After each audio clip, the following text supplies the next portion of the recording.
नमस्कार, आप सभी को करवा चौथ की बहुत बहुत शुभकामनाएं। ओम श्री गणेशाय नमः। एक साहूकार के 7 लड़के और एक लड़की थी।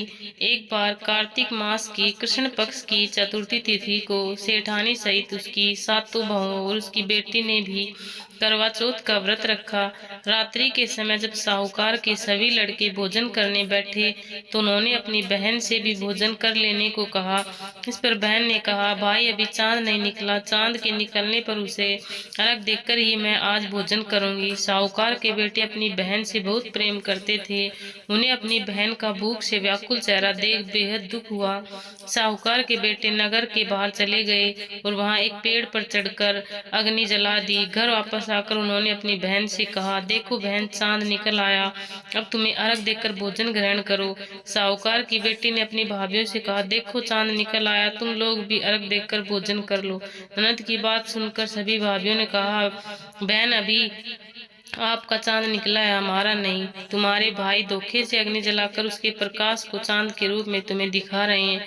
साहूकार की बेटी अपनी भाभीियों की बात को अनसुनी करते हुए भाइयों द्वारा दिखाए गए चांद को अर्घ देकर भोजन करने लग गई। उसने भोजन का पहला ग्रास तोड़ा तो कंकड़ आया, दूसरा तोड़ा तो बाल और तीसरा तोड़ते ही उसकी पति का मृत्यु की खबर आ गई। यह सुनकर वह बहुत दुखी हुई और अपने ससुराल जाने को तैयार हुई।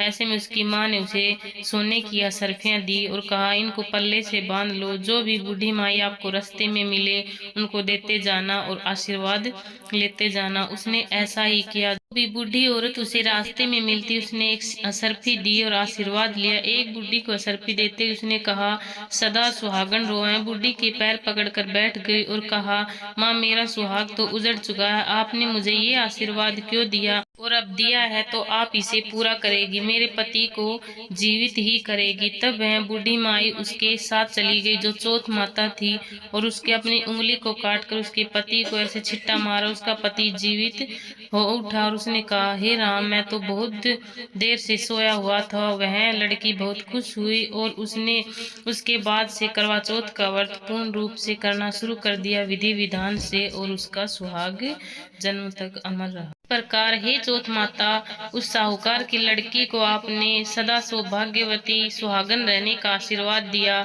सभी महिलाओं को इस प्रकार आशीर्वाद देना। हे चौथ माता, सदैव अपना आशीर्वाद सभी पर बनाए रखना। जय चौथ माता।